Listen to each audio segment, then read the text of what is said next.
Good evening and welcome to SPTV live from London and California. It is Thursday and I'm really excited to introduce my guest for today, the wonderful, amazing Geoff Levin. How are you doing, good sir? I'm doing good, and it's a beautiful day here. It's sun's shining, and it's hot. All right, for some, it's very cold and very autumnal in London right now.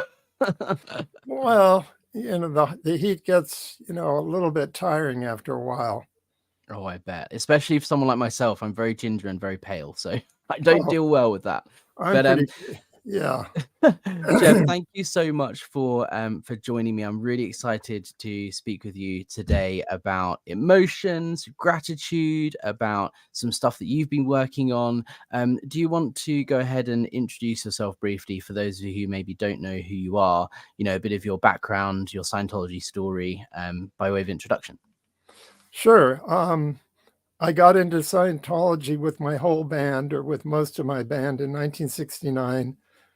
I was a rock musician and leader of the band People. We had a hit record that was originally recorded by the Zombies. Chris White was the composer, one of the Zombies.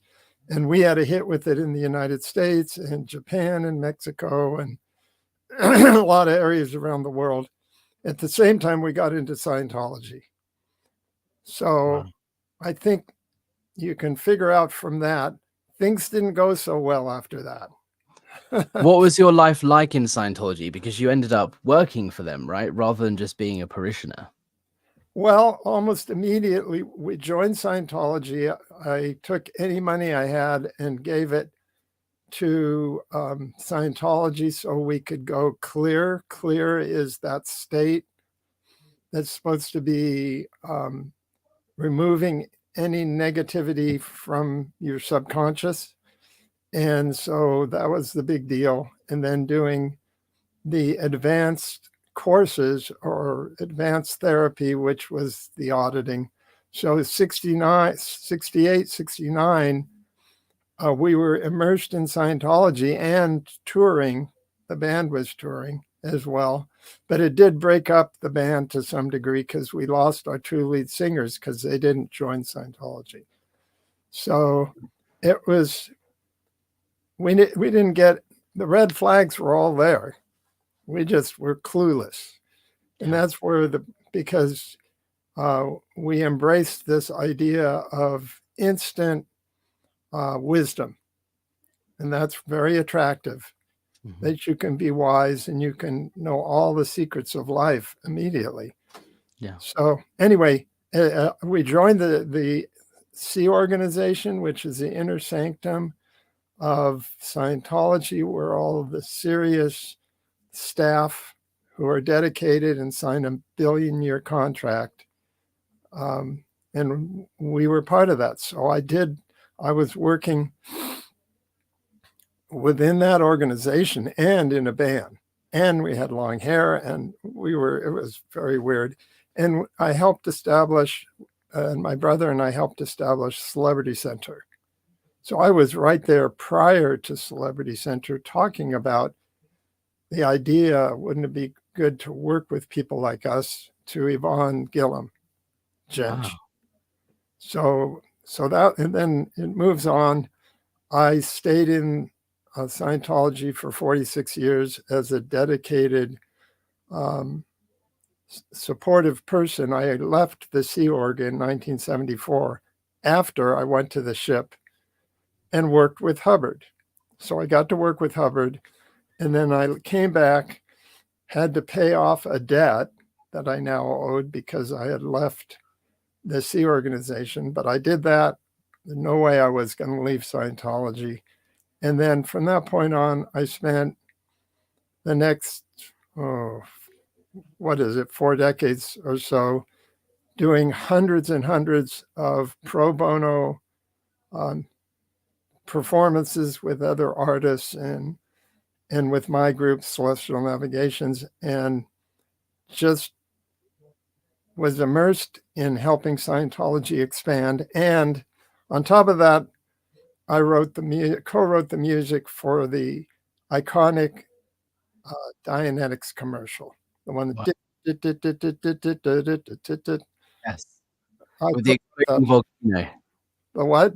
The exploding volcano. Yeah, exploding volcano commercial that really put Scientology on the map in a Wow. positive way.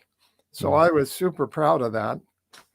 Of course, go ahead. I was just going to ask, what was the pressure like from Scientology? Because you feel like, you hear about bands like the Jive Aces are really big here in the UK that are Scientology SEAL members. They go around touring and promoting, Scientology's front groups, Truth About Right. Drugs and United for Human Rights, Way to Happiness, that sort of thing.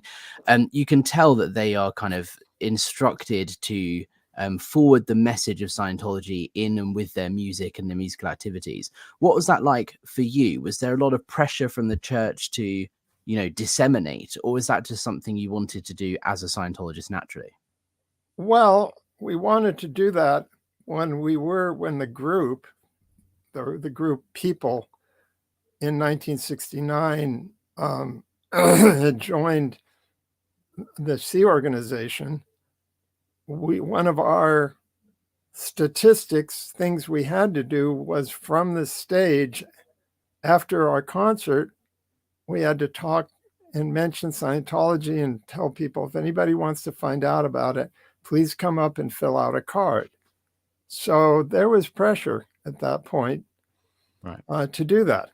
Now, that didn't last very long because the group pretty much disbanded by 1970.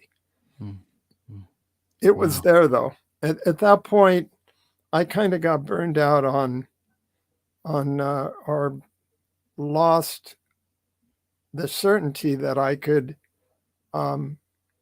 proselytize or promote Scientology to get new people in. So I didn't do it very much. And I wasn't sure why. I just felt guilty because I was not doing it like other people. That guilt was there till I left Scientology. That's a really big theme in a lot of people's stories in Scientology, including my own, is the guilt, not just when you're in, but when you're out as well. You're made to feel like you should be doing more, you could be doing better the whole time. There's always, another level to reach in terms of your effort or your time or your, the amount you dedicate yourself to something, that you could always be doing better. And there's a lot of guilt tripping in Scientology. Well, yeah, they really borrowed from a few other religions on that one. But they never state it as guilt. In fact, guilt, this is kind of an interesting thing. There are certain words that are not in Scientology. They're literally removed from your vocabulary. I think guilt is really one of them. In Scientology, it would be, I don't want to get complex, but they have this thing called the overt motivator sequence, overt being that you did something bad, and the motivator being like karma, that from that bad energy, now you're going to get something back, whether you like it or not. So Sure. that you feel that okay, I better be doing good stuff. But good stuff is all related to Scientology in the church.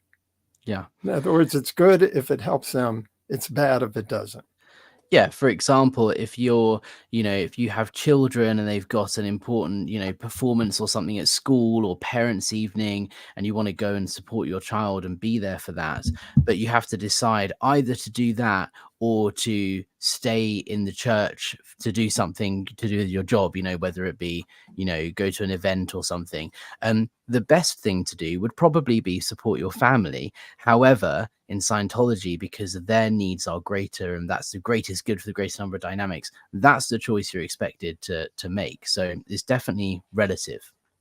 It's also relative to, okay, I have an extra $2,000. I should be putting that into my business. Instead, Yes.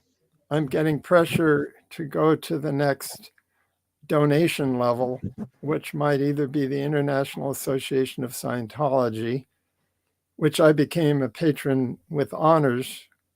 And there was a constant drive to get people to donate.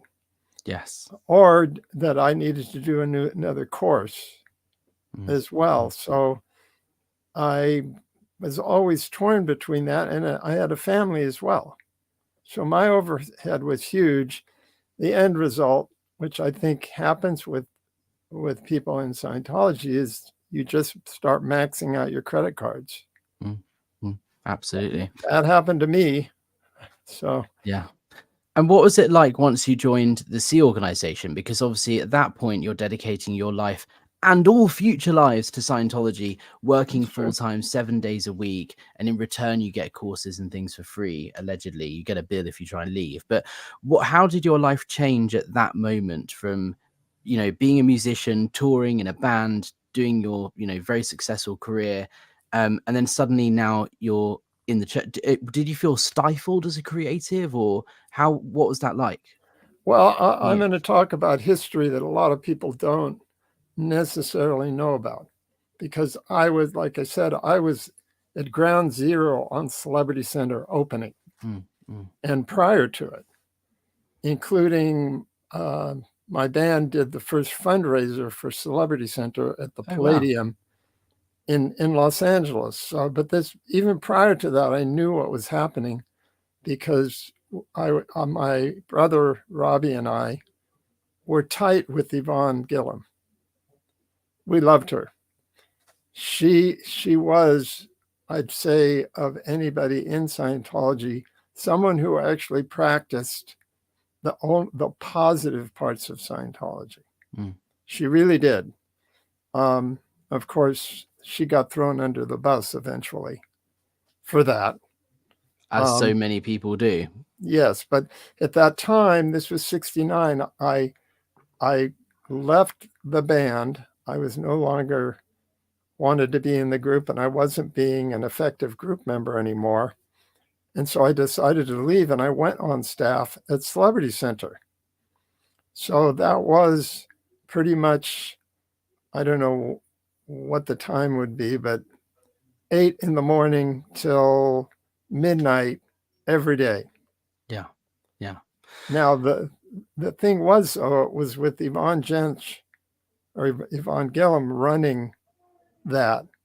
So it was a whole different atmosphere, and it was for celebrities. So we didn't wear uniforms. We were more relaxed. Um, the people and there weren't very many staff members there. There were volunteers. There were three. At one point, there were just three staff: myself, Yvonne, and I think an Australian woman named Bet. Oh, That was wow. it. Three staff members. I was in Mm. charge of. There was a theater there. A little Right. theater got built, and so that was what was going on. So it was very loose comparatively, and for me, it wasn't very long before I started making friends with musicians that were coming in and started performing with them. So I'm on Wow. staff, but at the same time, they realized, oh, this guy can play guitar and he's not bad. Um, and so I was doing all these things, and Yvonne was letting me do it. And sometimes I would go out for a whole day because I'd be traveling with another performing artist um, to do maybe a Scientology event Mm. down in San Diego or up north or something like that. So that didn't exist for very long, but within for the first few years of Celebrity Center, it it was a very attractive place to be, and that's why celebrities would come in. Mm. Yeah, absolutely. Gabriel Toth here is actually just saying, escaping the cultiverse. The early days in Scientology were much, I think she means, looser.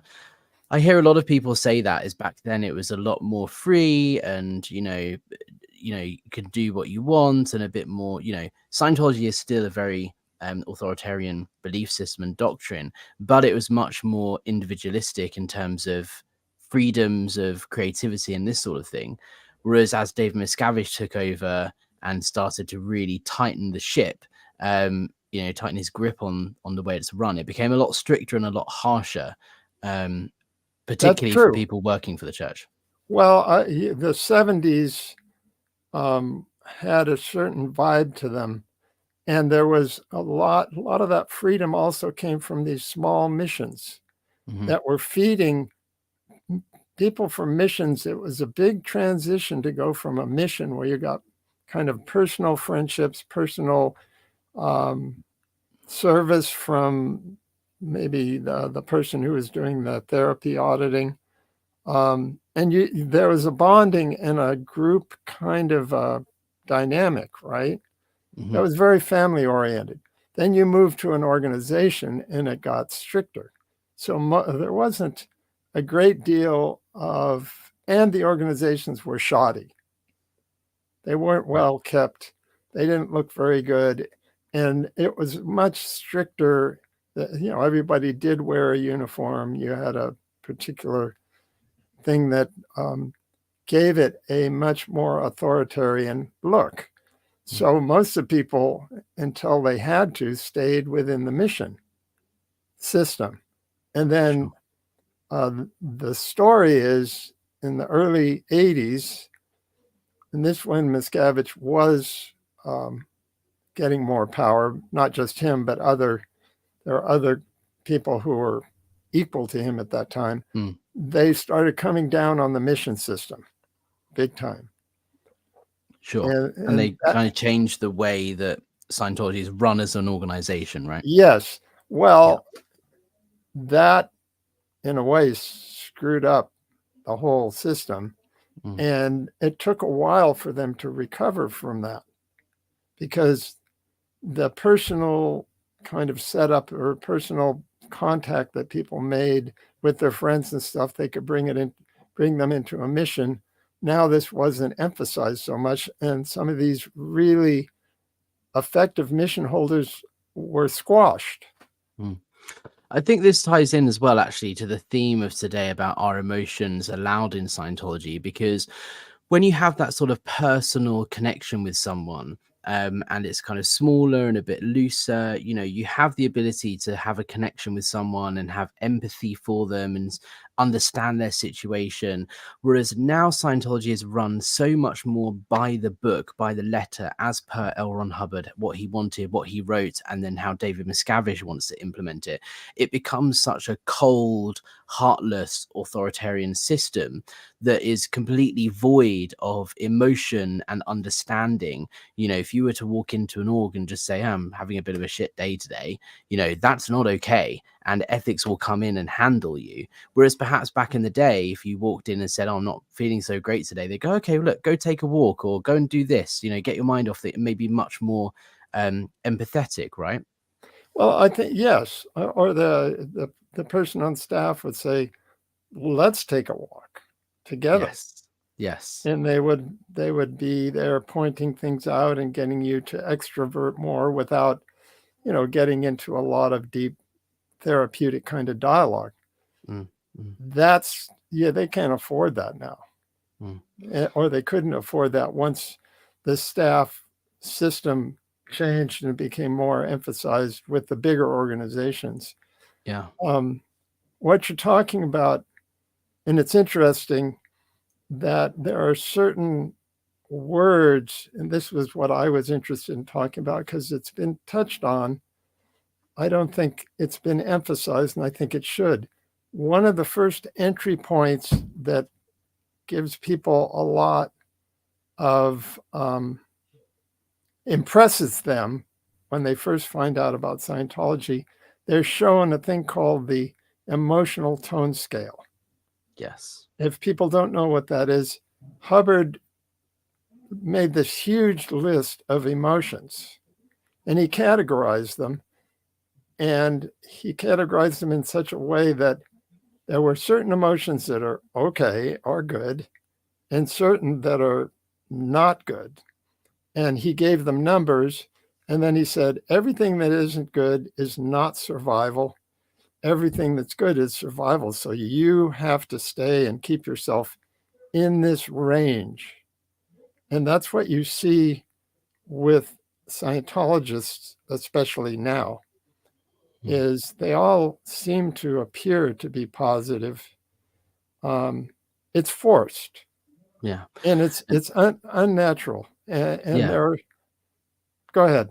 I was just gonna say you have to push all those emotions down because you believe if you are exhibiting signs of upset or anger or being down one day, that is considered your reactive mind taking over. That's you urging towards death. It's anti-survival, right? If you Yeah. keep feeling a negative emotion, you will go downwards in life rather than upwards.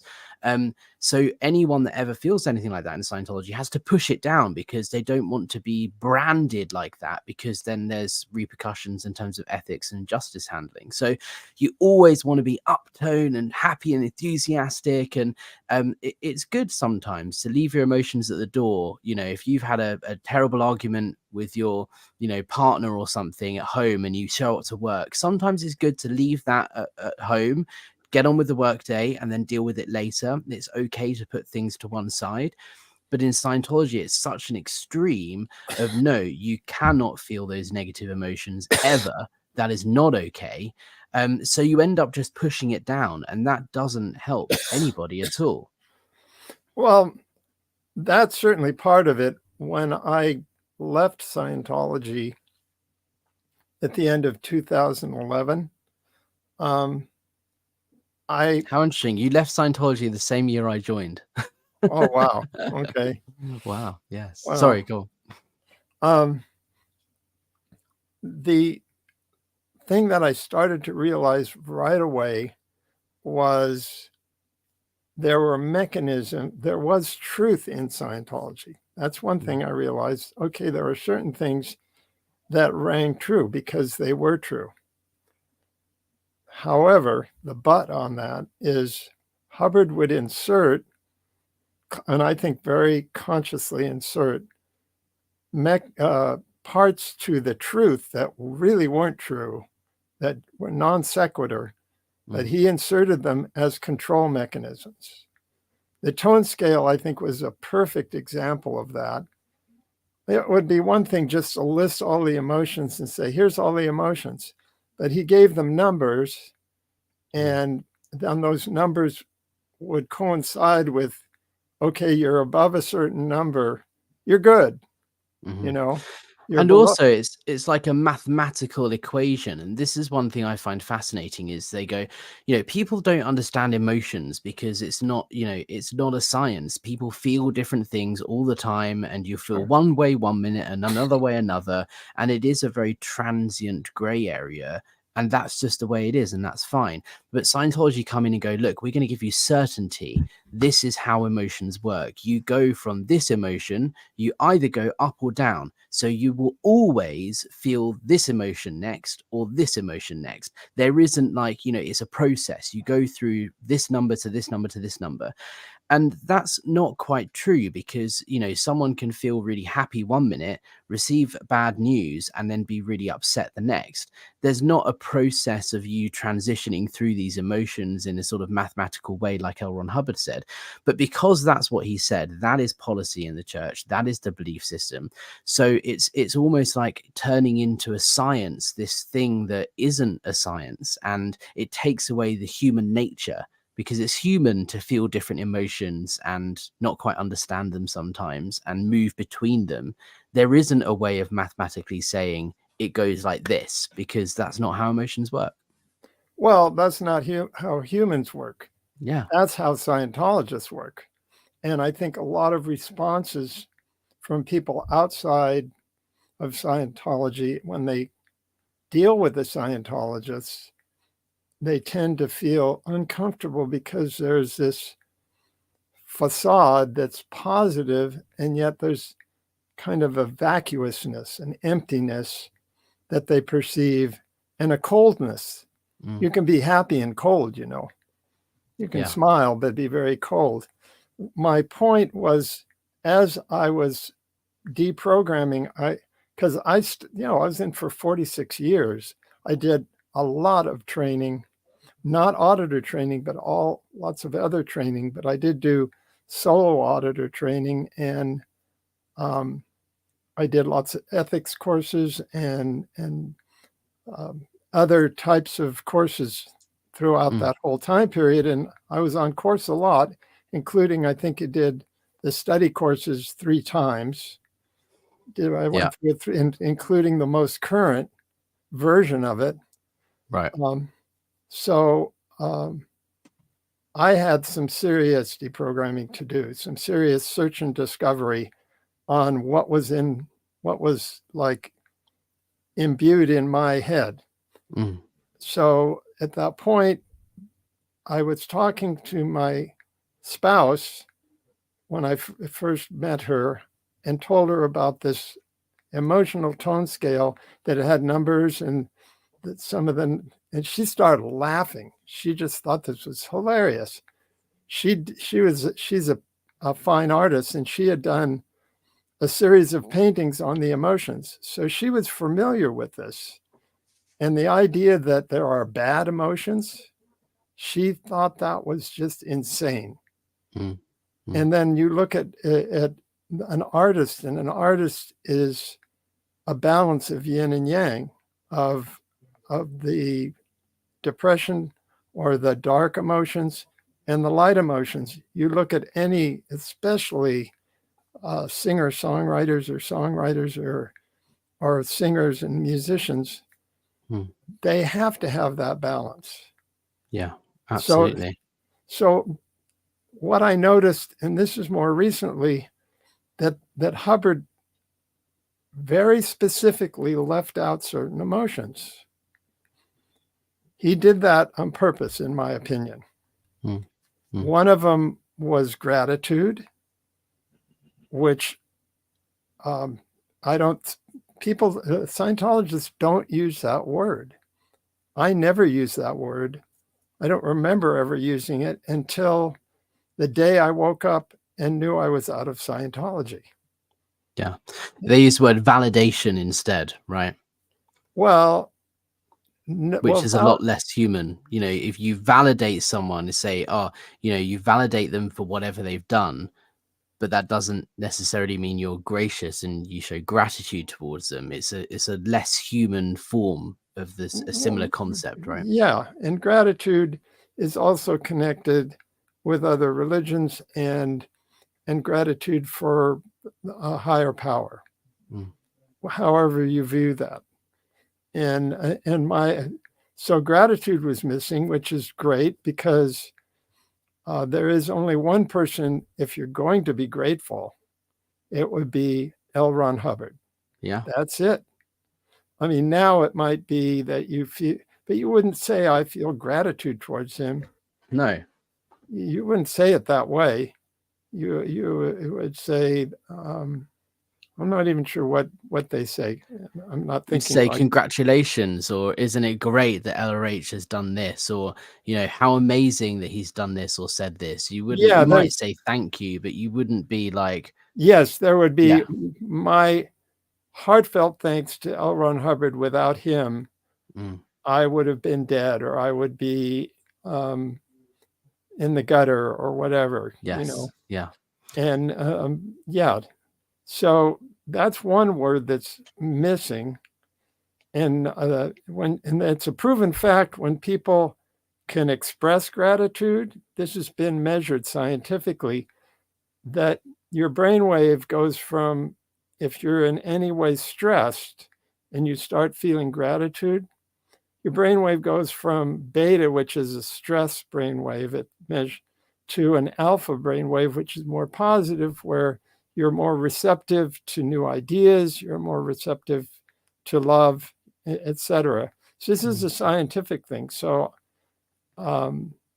it's no wonder that Hubbard left that out.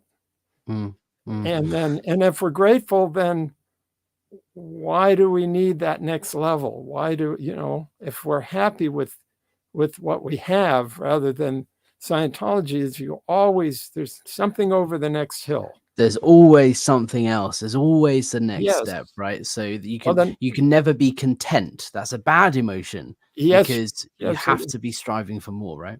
Yes, no, exactly. And in fact, the term content is not in their in Hubbard's emotions that he listed. The other one that he's missing, or he's missing is empathy. Where's empathy when it comes to in his list of emotions? It's certainly not in the tone scale, and it's also No. certainly not in the doctrine of the church. You know, when someone comes in and says, "Hey, I've been the victim of this crime or abuse, or this terrible things happened to me," there's no, "Oh my God, I'm so sorry to hear that. Are you okay?" It's, "Well, what did you do to pull it in? Why Yeah. why did you allow that to happen?" There's no empathy in the whole concept of Scientology at all. No, it's completely missing. And people are trained not to show it, Mm, to not mm, show it. And yeah, so yeah, it's empathy is one. And then I'm trying to think of another word that is in Scientology. It's considered bad, is sympathy. That's a bad yeah. emotion. That's bad. So you're not supposed to, if you show sympathy and it's, Mm. stop it. Don't do it. Can I ask you a question about Okay. recovery? Because Yeah. I was thinking about this, the whole idea of, being trained to push emotions down and not feel emotions. And we were talking about guilt earlier. I experienced this, and I wonder if you did as well. On leaving, almost anxiety when you start to feel one of those what was branded a negative emotion. If you're sat there and you start to feel upset or down or whatever, I've often sort of noticed that feeling start to come up, and then I've instantly got anxious because I'm like not wanting to let that emotion affect me or not wanting to feel that emotion because that's what I've been trained to think. And then the anxiety makes it worse because I'm worried about what will happen if I feel this feeling. And that becomes a problem rather than whatever it was that upset me in the first place. Have you ever experienced anything like that at all? Well, within Scientology, I had bouts of depression, except that's another word that's not used in Scientology. Mm, You don't use that word, depression. mm, And so I went through depressions and didn't recognize it, that it existed within me at the time. And the way they identify that is if you're being knocked down into a lower emotion like apathy. The apathy is a big word within their emotions, and you're apathetic or whatever, they'll do what they can to find out probably who is suppressing you, what SPTV show you're watching, yes. or what SP suppressive person is connected to you. This is a big. So in my case, it was always something else. And so if I changed the something else, then I would get out of that depression, Mm. which did occur. It didn't ever handle the issue that this existed within me. And It's it, the symptom, right? yeah, Not it's the a, cause or the cure. so when I hit a wall in 2008, at the end of 2008, I went into full on clinical depression, stopped working, became a reclusive, and this lasted for 3 years. And it was a nightmare. And I had no control over that depression. And because I was still a Scientologist, I didn't take any medication, nor did I want to take any Mm, medication for mm. it. And they didn't know what to do with me. And you're made to feel like you're the problem, right? Like there's a great like depression equals PTS. You're the problem. Why are you letting yourself be the effect of this rather than being at cause and dealing with it? And that doesn't help you when you're not feeling great. Just be told Well, that you're the problem. this was way beyond not feeling great. Mm, This was a mm, nightmare for mm, me every day because it was really at that severe level that I mm, would wake up and have no control over my fear. mm, I had agoraphobia. I didn't want to eat. I really was at a point where I was suicidal every single day mm, if I was awake. And so, and they did do something. I have to give credit to certain volunteer ministers, which is a group within Scientology, they asked people to watch over me, which meant making sure coming over to my house every day, getting me out of the house, even though I would resist it tremendously, and making sure I had food, making sure I ate.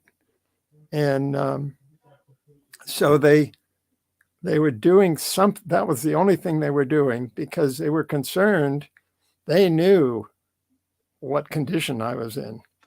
But also, their main motivator isn't because they feel sorry for you or empathy or they're worried about you. They just don't want the PR flap. They can't have someone, feeling like that and potentially a risk to their PR image if they're working for the church. So they're motivated to get you out of this place, but because they're worried about their own reputation, not because they care about you, right?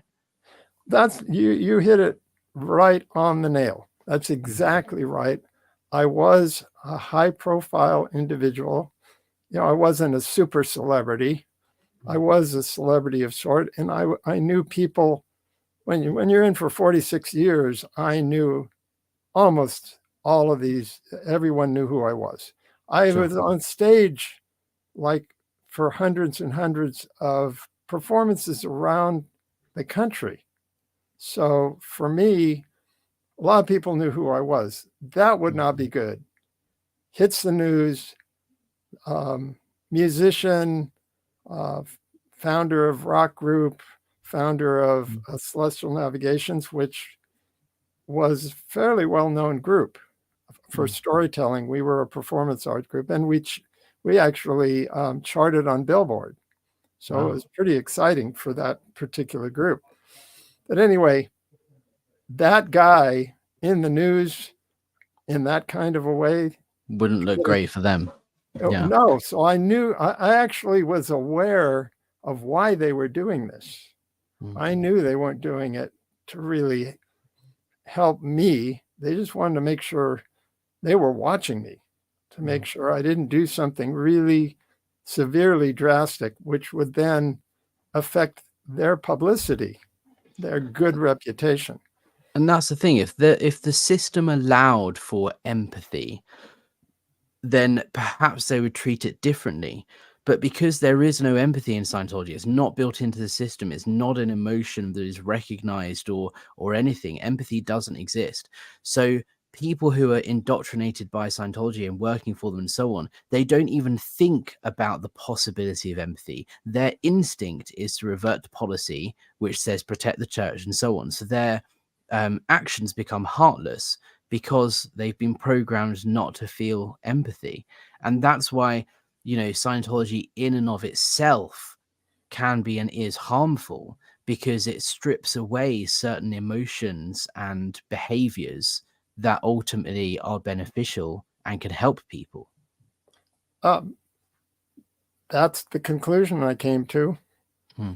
And I had to strip away my own lack of emotion. And if you look at relationships within Scientology, it's all about what's expedient, what's practical. In other words, you fall in love with a person, you're allowed to do that. And by the way, Hubbard ridiculed the word love. Love is not an emotion in the tone I was going to scale. say, love is not, that's another one that doesn't feature very much in Scientology at all. Well, it's only featured when he disses it, when he puts it down. And he categorizes it as a certain thing and then disparages it.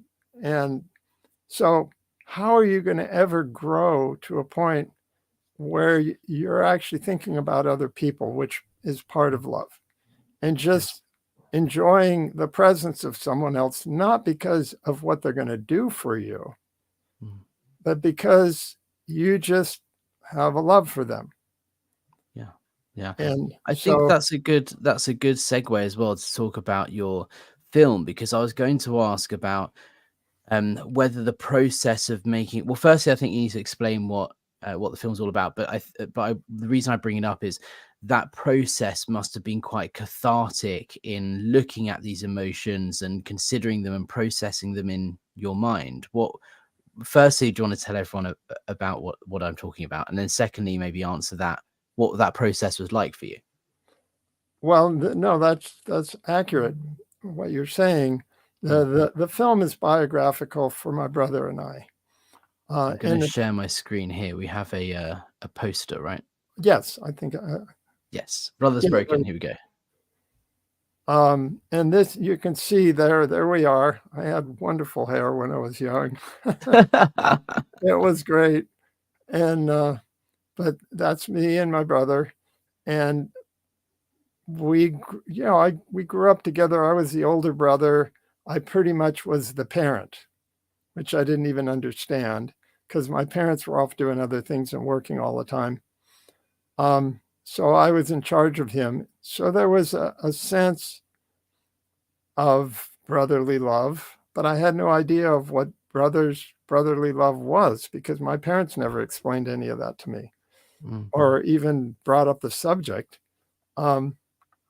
Anyway, we started the band. We had this success together. And then when I left the band, I was estranged from Robbie. And it lasted for about, I don't know, a year and a half. And then at a certain point, I was able to, for myself, figure out what my issue was, that it wasn't him. And so we got back together. And so in the 70s, we were friends again. And I would go out and play with his band. It was great. He was very successful. He was doing a clothing company that was turned into a multi-million-dollar company. And he was doing music, and he played with Rick Springfield. Anyway, the movie is about this whole story of what happened between my brother and I. Concurrently, we talk about Scientology and how it impacted us, because in 1984, I disconnected from my brother because he actually was getting information, correct information, and making his own decisions about what he saw in Scientology. God forbid anyone ever make their own mind up about something or do their own research into Scientology. That's completely, not even a thing you would think about, because LRH is the only source of information and is the only source of truth. It's disgusting. No, that is true. He stopped, or the organization stopped, giving credit to the people that he plagiarized or that he referenced. Early on, he did reference some people. But they were all edited out, right? All edited out, or only the negative thing. Like, psychiatry, negative, for example. Yeah, negative about Freud, negative about Immanuel Kant, negative about any of these philosophers. He had lifted, almost verbatim, lifted stuff from them, and then he would diss them. He'd put them down. That's all that was left. And so anyway, in 84, my brother had been kind of, because he was so busy with his company, he wasn't doing what I was doing. I was immersed in Scientology. He was not. And then he had access to people who had been in the Sea organization and they'd left, and he had helped them very positively, just helping them because they didn't know what to do. And he would open his house to them. And he heard some stuff that he tried to tell me. And I would not listen. I figured, I thought he was crazy. Yeah. Or he was very messed up. That was my view of him. So at that point, and I was trying to do my levels, my upper levels. Well, I couldn't do that being connected to him, because he was fortunate enough, he got an actual, in writing, they call it a goldenrod, declaration that he was a suppressive. So at that point, I was forbidden to connect to him at all. Yeah. And so you have to choose between your faith and your family, and that's a horrible place to be put in when you've been, dedicated so much time and energy into this thing working for them, and it's become your life. It is a really tough decision. It's not easy. And ultimately Scientology has a greater bearing on someone than family when you're fully indoctrinated. Well, yes. The point is, family, even though on the surface they say we're all for family, no, It's Hubbard, meaningless. Yeah. it was very clear. This is somebody that you're hanging out with, or that you were born, that your parents bore you. It's like this little flicker in time. Who cares? You're going to move They on. won't be your parents' next lifetime. They weren't your No. parents the previous lifetime. Who cares? Yeah. So who It's cares? so dehumanizing. That's the justification. And with my brother, I was sad that I was going to have to. At the same time, I had it completely justified what was wrong with him. And so the film covers these periods. It also covers the music that we did, the accomplishments we were doing while this was all going on, because some of it was, I consider, kind of Forrest Gumpish. I mean, for instance, I got to play, which I didn't think about when I was doing it, but I got to play with Jerry Garcia in his band prior to the Grateful Dead. So I grew up with him. I grew up with the guys in Jefferson Airplane and Big Brother and Janis Joplin. And so these are parts of the film too. We cover a little bit of it's kind of like a rock doc meets a cult, right? I'm so excited to see it. I know you've got this here. This was at Studio City Film Festival, right? It was where you had a showing there. How can people watch the film if they want to? Is it available online, or do we have to wait for it to be released? What's the current setup? Not yet. It's still, I mean, we are looking at an East Coast premiere in December. It's not set in stone, so I can't really talk about it yet, but we've done the West Coast premiere of screening. We're still in festival mode, so it's not online yet. It's not open for just public screening. We want to do that soon. The reason I did this movie goes back to what you said. I knew I could either spend more time in therapy or I could make this movie. And it must have been really cathartic. It's the same as people say about writing a book, figuring it out in your head and processing it, right? Oh, massively cathartic. It also triggered issues with people that I had to work through, and then I got, it was great in the sense of the original director of it. He quit because he didn't want to take any of our suggestions, even though my brother and I were executive producers on the film, right? Right. He wasn't going to listen. He thought, and he was telling me, I'm not going to mention his name. He told me, you will never get this film finished. That was his point of view. And then I had a track record with this director, and I'm so happy that I stopped working for him, because ultimately one of the things that was a weakness for me was people could easily take advantage of me. Being in the cult, my own self-esteem was not really high. And that comes from the fact that, you're never doing enough. You should do more. And so you either go from that level or you go from that hubris level, like, what's his name, Jim Cummings, or one of these big donors, right? They just think they're so cool. And they have no doubts of how powerful they are. And they're extremely annoying. They're annoying people. And they're pushing Scientology and putting millions of dollars into something that's toxic. It would be the equivalent of them investing in one of these oil companies that's dumping the waste products into rivers that are, affecting humans. And that's kind of what it is. Anybody, to me, who's committed to promoting and supporting Scientology is dumping a toxic waste into our spiritual river. And they may not even be aware, like they may believe that actually that's the right thing to do. They might be under the belief that the toxic waste is actually, pixie dust. But when you look at it, when you're out, you can realize that it's toxic waste and not pixie dust. And that's the thing, is a lot of people don't realize when you're in Scientology, a lot of the time, you don't realize that you're actually harming people. You think you're helping them.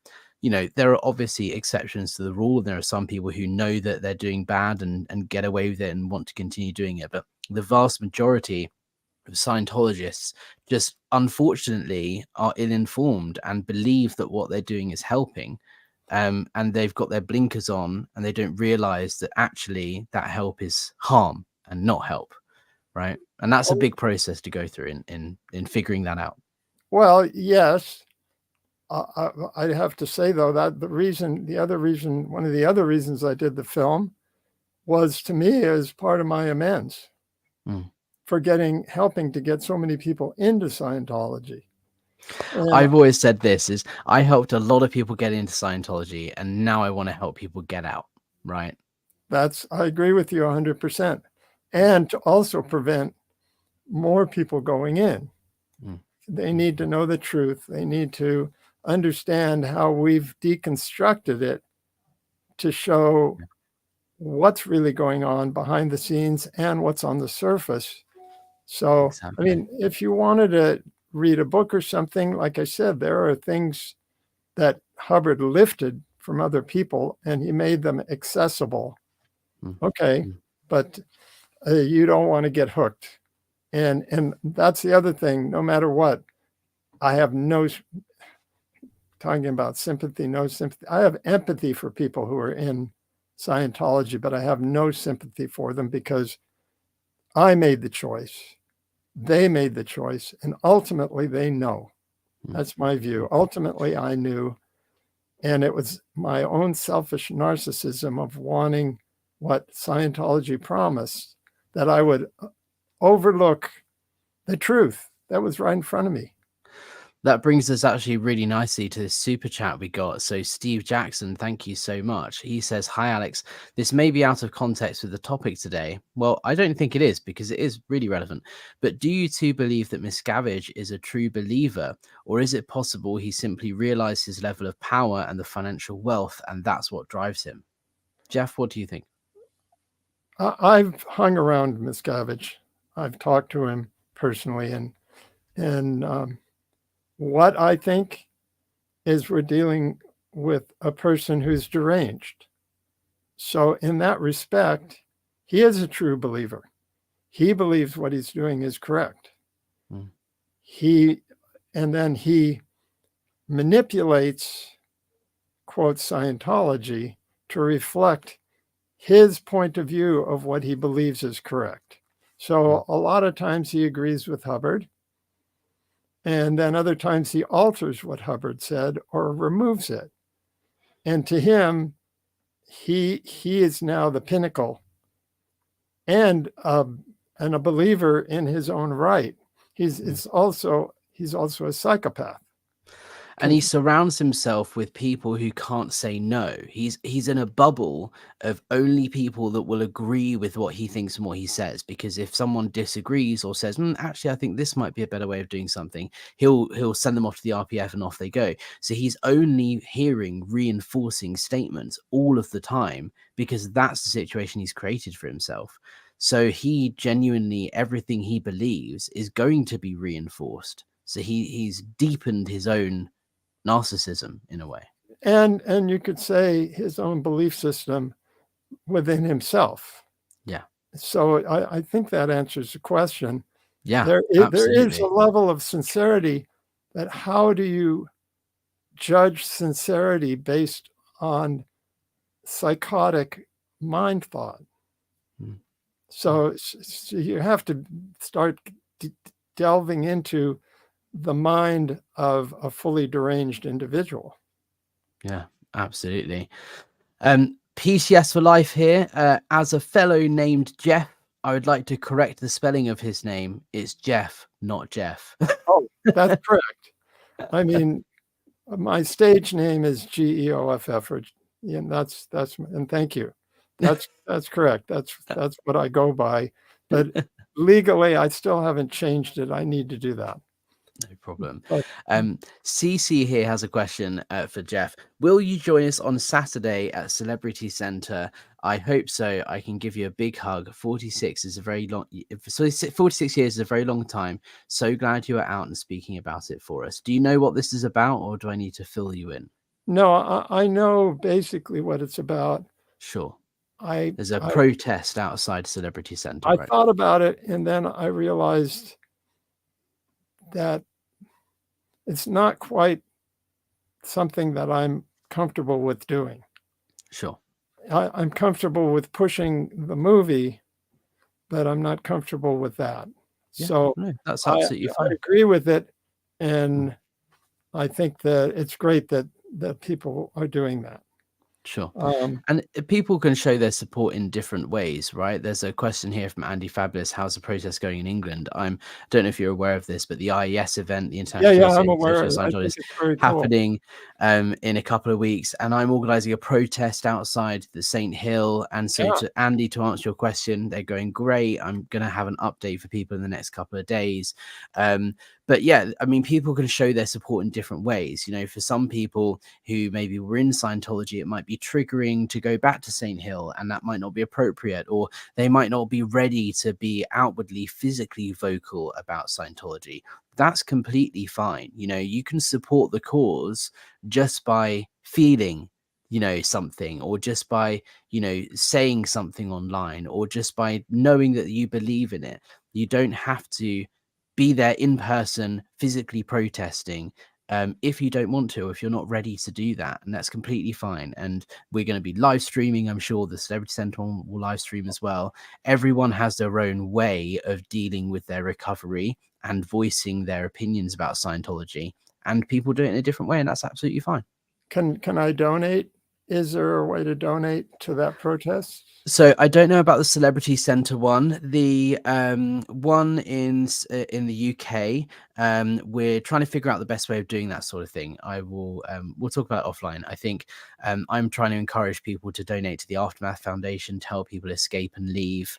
Okay, well, that's But fine too. there are of course like some costs involved with, you know, some people donated to help us get banners and signs printed and that sort of thing. So you know, there's always obviously, if people want to buy me coffee, for example, that can go towards the physical costs. But ultimately, the Aftermath Foundation is where I want to be directing people, because they're the ones that do the work that help people escape and leave. No, I agree. They've done a lot of great work.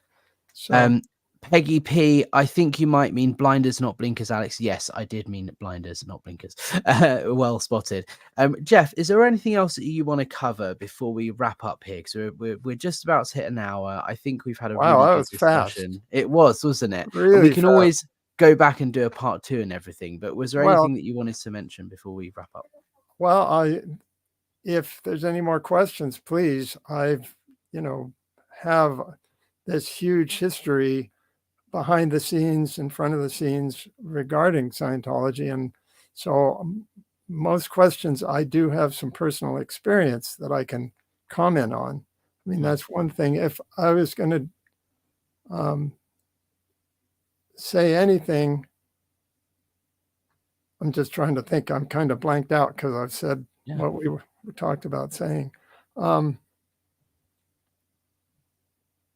One of my other pet peeves, which is very important, and people, if they observe, they can see this, Scientology is a toxin for creative people. In other words, I've observed creative people in Scientology, their careers have basically, they would peak at a certain point because they'd get a boost, and then they basically either quit being artists, or their artistry goes downhill, or their career goes downhill. And I've seen that time and again. I was fighting the whole time I was in that issue. And part of it comes from when you're doing emotional tone and you have no human emotions anymore. I mean, you have some, but you're basically suppressed half of what being human is. How are you going to communicate on a broad scale to your audience? Because their emotions are, you're communicating stories in your songs and in your music that aren't always positive. Yeah. And you have to feel those emotions to communicate them through music and through creativity, right? And if you're not feeling those emotions, how are you going to communicate, and how are you going to, touch people with your creativity, right? That's true. Oh, I did want to mention, because I forgot briefly, we do have the People album. 50 years after the band broke up, we did a new album. It is around. It's on Spotify. You can still get the CD if you want it. I'd be happy to sign it. And so that's one project that's still ongoing, just, getting it out there. And then I'm doing another project that I call Serenity Melodia. And it's a series of songs that are to put people in a more positive meditative state. And they all have lyrics. Normally the meditation music is just meditation music. You can get it online. Sure. Hours of it, hours and hours. Well, how about songs, a whole album of songs, different subjects that take you to nature and a positive mindset. So I'm working on that right now. And how do people get a hold of, if they want a signed copy of your CD, for example, how do people get a hold of you? Have you got a public email address or a website you want me to share with people? I think it's on Amazon. Okay. They can order it, or they can go to my website and communicate directly to me. Sure. Fantastic. Or if anyone contacts me, I'm happy to forward your messages. Yeah, but my website is just www.geofflevin.com with a G. With a G. Lovely. Orbit Snoogs LAG House just said, is there a retirement plan for SEAL personnel? Thank you for the super chat. And the answer is no. If you sign your SEAL contract, you're expected to work for the SEAL organization for your entire life, and you will be working until you drop dead. If you are, disabled in some way or elderly requiring care, if you can stuff letters, you will be stuffing letters. If you can write letters, you'll be writing. If you can send flyers out to people from your bed, you will be working for the church until you pass away. That is the nature of the commitment. There is no retirement plan, and there is no empathy for elderly people. If you get a pension from the state, Scientology will snap that right up from you and encourage you to donate for courses that you don't need. Yeah, no, and whether you're in the Sea Org or not, if you're not useful anymore and you're a member of Scientology, well, for the most part, one or two of the Scientology friends might support you. In general, though, it's like you're just taken off the list. Yeah, you're just out on your own, right? You're no longer useful. So why should we have anything to do with you? Yeah, it's so heartless. But Geoff, look, thank you so much for joining me. This has been so fascinating, and I'm definitely up for doing a part 2 if you are. I'd love to have you back on. I will go through, and any of the questions that came up that we missed, I can kind of write down if people email me stuff, and we can maybe do like an answer to questions part 2 type thing if you like. Yeah, it's been amazing. Thank you so much, Geoff. Well, good. I hope that it's enlightening for everybody who watched.